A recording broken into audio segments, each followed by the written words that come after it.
And behold, L'Escargot, the oldest French restaurant in London, opened in 1926. But that's only if we pretend that Kettner's, which was opened in 1867, which is literally just around the corner, doesn't exist. So hello again viewers, and welcome back to the channel. So admittedly this video is a little bit of a sort of a last minute unscheduled bonus material, as my next video, which I plan to do and I still will do, is scheduled for next weekend. So this video will be the second of a French cuisine trilogy, with the third one scheduled later on in early January due to a very busy Christmas schedule. But I believe it's worth the wait, as I think I've got something quite special lined up to share with you all. So back to L'Escargot. It's extremely popular with the wealthy and the famous, but don't let that put you off. And I'll do my best not to rely on too much name dropping throughout the video. It's been around for nearly 100 years, and there has to be a good reason for that. And I'm for one hoping for my lunchtime experience to be good enough to restore my faith that you can find very good French cuisine, classic French cuisine that it is, in modern London. So, it's rather cold out here, don't know why I'm waiting any longer, so let's go inside and grab our table. Amour, je t'aime, et tu m'aimes aussi, et je t'aimerai toujours, même après la mort.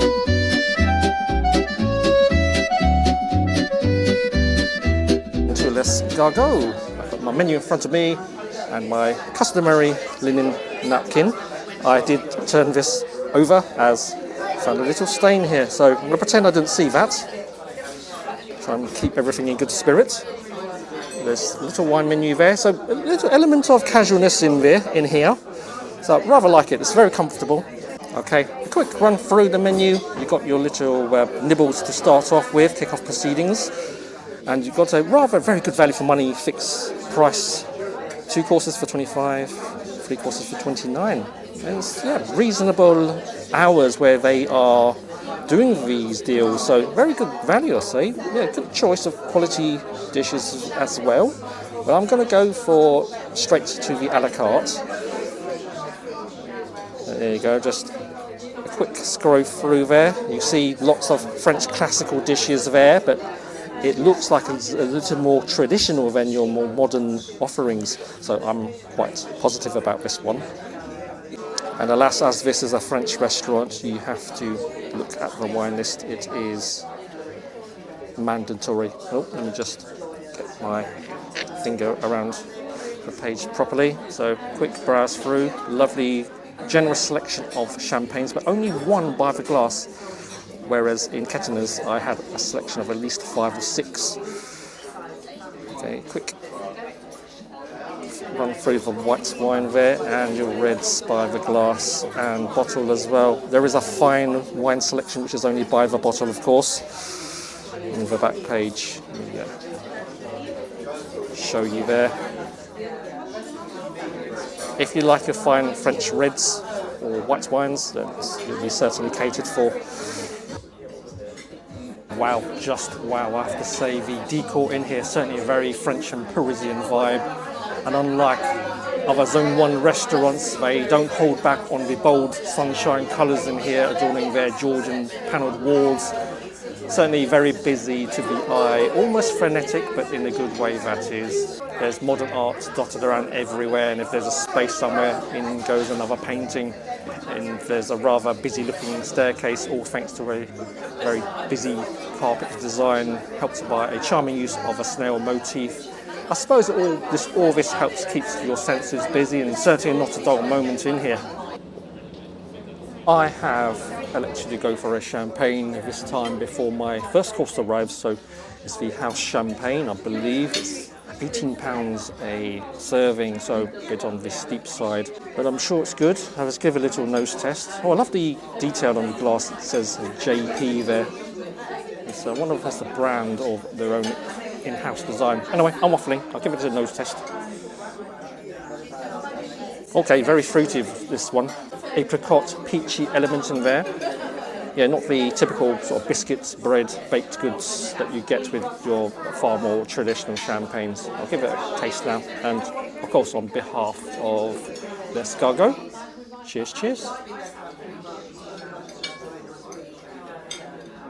It's not the driest of champagnes, a lot more zest, vibrancy, yet erring towards the fruity, first quenching side of things.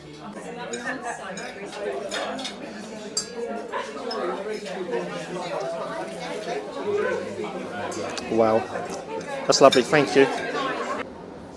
Oh, in case you haven't noticed, 2 hands. Let's give this a go. This is not my first gig with snails. I've had, if you watch my previous video in the Wolseley in Piccadilly, the Grand Cafe, I've had l'escargot or snails there. So this one is similar, but traditional butter garlic, plenty of parsley, I believe, but with that elements of Pernod, which has been flambéed. Anyway, here we go.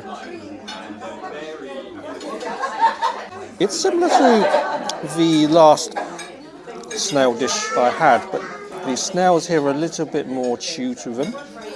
Yeah, maybe they can do with a little bit more time cooking, but overall, very pleasurable experience. I just love the tactileness, the sensory involvement you have when you're eating old world dishes like this. Let's go for another one.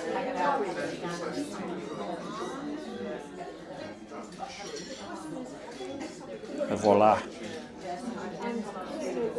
Try it using 2 hands, and especially not easy when you're trying to eat snails either. But this clamp is a lot better than the one in the Wolseley. It's got a lot more grip strength, if that's the right term. I actually tested it before in my finger before I tried to use it on the snails, so it certainly made life a little bit easier. Just thinking I should just submerge the snail into the parsley and butter and all, zhuzh it up a little bit. There's plenty of saltiness in the buttery sauce. Yeah, that's the way to do it. Dress it well. It's getting better and better the more I eat it. Some of the mollusks are more tender than others, but overall, pretty good. I actually don't need these clamps anymore. I think they just release just fine. I just love the tactile eating experience with these type of dishes. Just gets you more involved, much more stimulating. Okay, the 6th and final snail.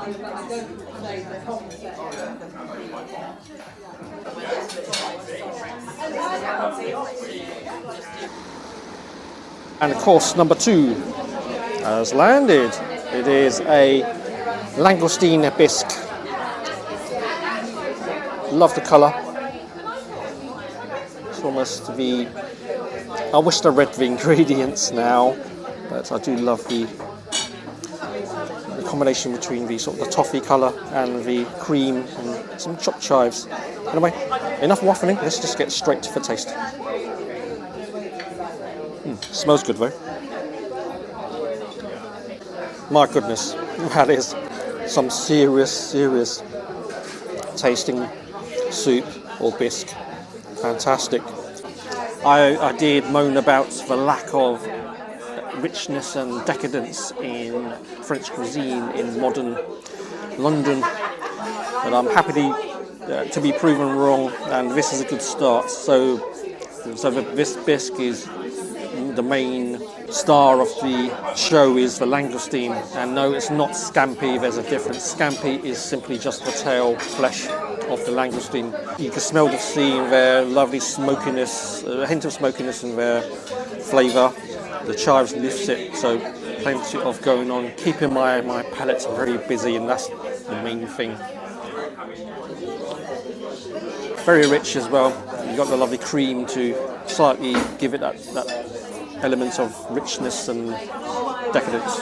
Very comforting also, as all soups should be. It's, well, look at my watch for looking at the weather app, that is. 7 degrees, but feels like 0, so it makes you feel really welcome here. I'm starting to feel a little bit full up already. That's what's going on. Now, I actually do have a very healthy appetite, but when you're vlogging, I don't know about other vloggers, but I certainly feel a little bit of contraction and I guess butterflies from the excitement and the nerves that goes around when you're vlogging in public spaces. So, but I mustn't moan. I'm going to keep going with the soup because it's so good.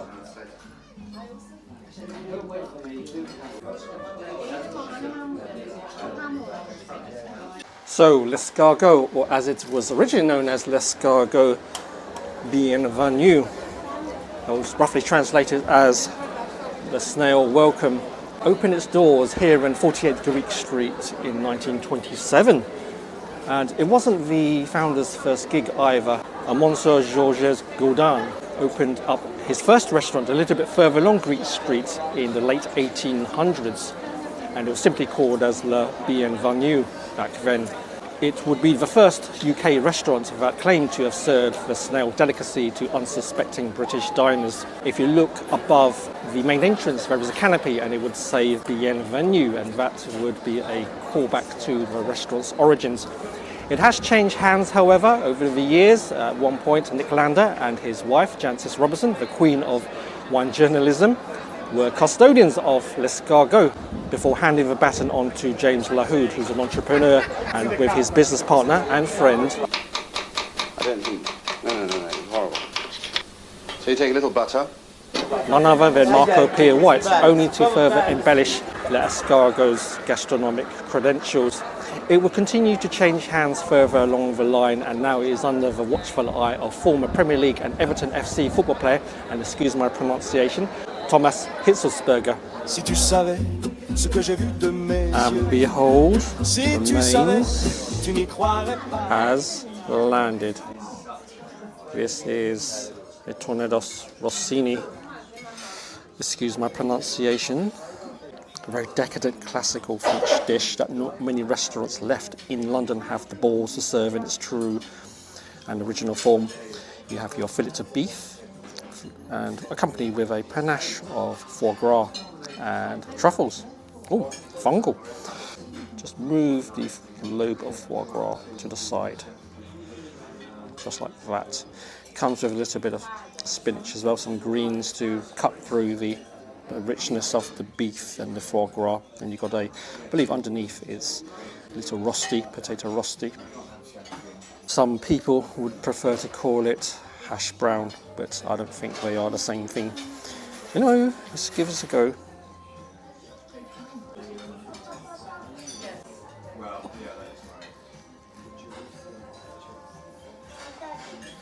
Okay, so I've asked for medium rare. It's kind of on the cusp towards medium.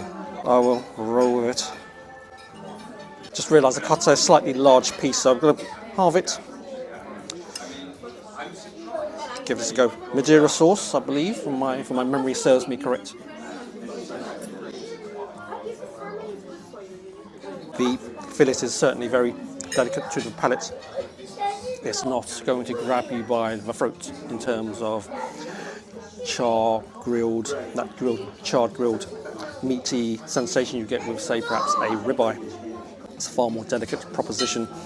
The sauce is very rich. You certainly taste the Madeira in there. Plenty tender. I'll try a little bit of a rosti. Very buttery. And you know I like butter, so happy with that. And alas, just as with Kettner's, which I filmed last week, they put the steak on top of the frits and it was sliding around as I was trying to cut into it, and I'm facing the same challenges with this Tornado Rossini. First world problems, hey. Oh, okay, the meat's looking a little more pink now.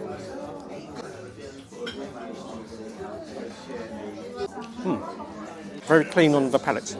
Now let's give the foie gras a taste. I'll just gently move the truffle just to the side. I'm going to try each thing individually before I have it all in unison. I'm now going to cut into the piece of foie gras. My apologies, viewers, if this is not your sort of food. I understand it's a bit contentious, controversial.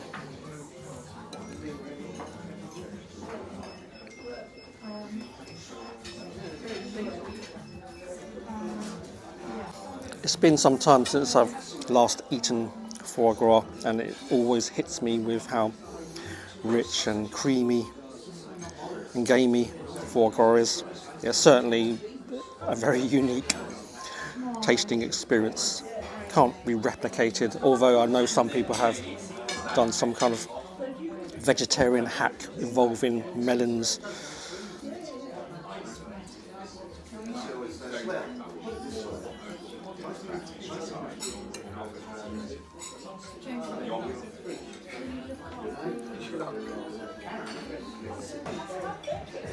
I have to say, just looking at the piece of beef itself, it's a very generous portion, so yeah, I'm going to have to work hard to fit this all in and make room for another course, which I plan to do. For a Tornado Rossini, the beef, which I believe is from an Aberdeen Angus cattle, must come from the most delicate end of the tenderloin, and that is called the filet mignon.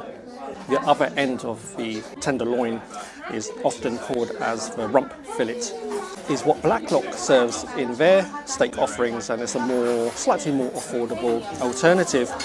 A YouTube reviewer recently moaned that he was served a rump fillet. Technically, it is still a fillet steak if you knew where along the tenderloin that piece of beef came from. There's another name for rump fillet, and it's Chateaubriand. Exactly, that's high-class swanky time food. So if it's good enough for French aristocratic foodies, then it's certainly good enough for us plebeians. Anyway, I digress. Oh, and I've also ordered a glass of Bordeaux. Give it a little nose test. Your typical Bordeaux spicy, dark fruits. Young wine, no, not much oak going on there, so yeah. Very gentle on the palate, very little in terms of tannins, so very drinkable red. Oh, of course, Santé. So I'm going to try a little bit of the beef with the truffle. I only get one slice of truffle this time. Not too much, it's very pungent, very potent stuff. That complements the beef really well. It just helps highlight the savouriness of the umami of the meat. Okay, time to eat my greens.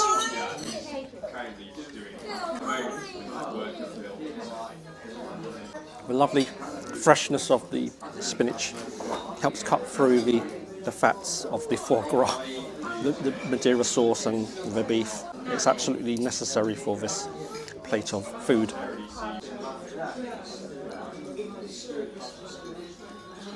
I'm going to try the foie gras with the truffle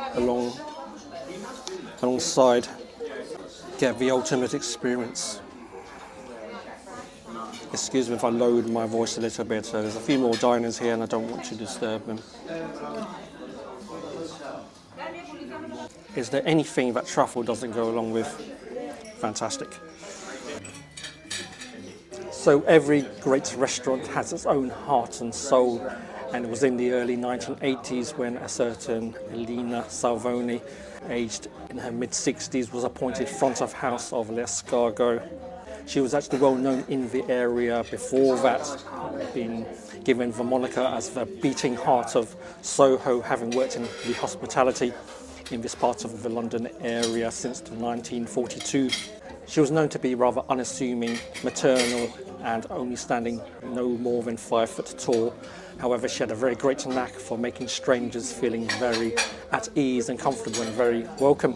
Escargot owes much of their success to Elena throughout the late 20th century, and as a result, many regulars who dine here would call this restaurant Elena's Place, out of affection.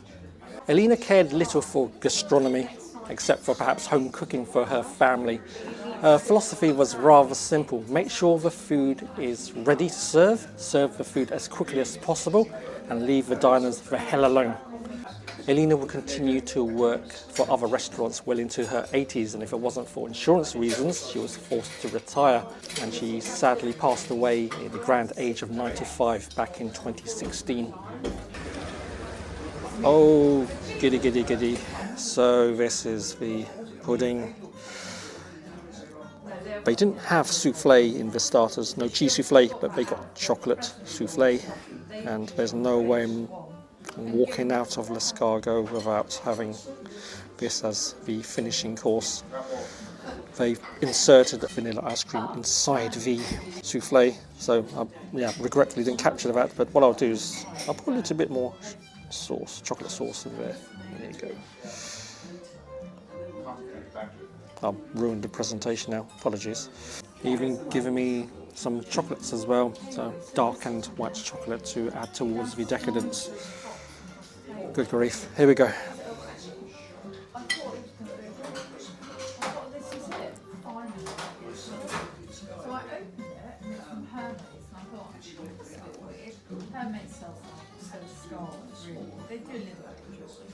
I don't think this camera is capturing quite how big this souffle actually is. It's quite formidable.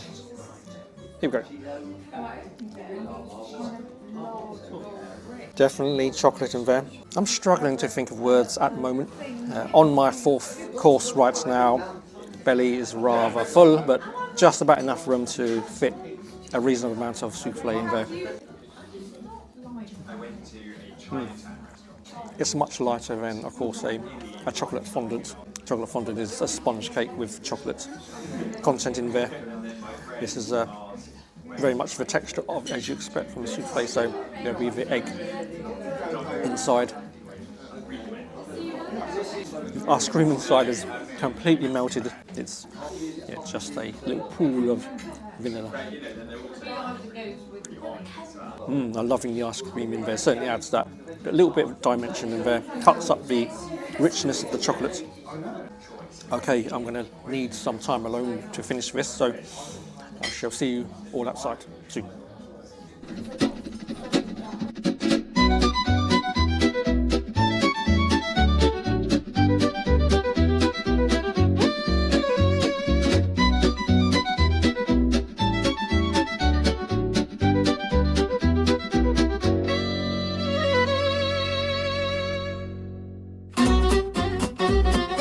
So that was the L'Escargot lunch experience, and I hope I did that one justice. I want to apologise for my below par performance today. As I did mention, this was a very short notice, unplanned vlog, and I had very little time to brush up on my anecdotes on my history, and also the French pronunciations were throwing me off somewhat. But hey, just only shows that I'm only human and we can only go up from here. And as for L'Escargot, classic, decadent French cuisine, well, certainly is up there, and I'm beginning to rather love the place. But in terms of intensity, I reckon we can turn it up just another notch, but you're going to have to all wait until early January for that one, I'm afraid. It's indeed a place that I will be walking in, but may leave horizontal. Well, I hope you've enjoyed that one, viewers. This about wraps it up, and I look forward to seeing you again in the next one, so you all take care now.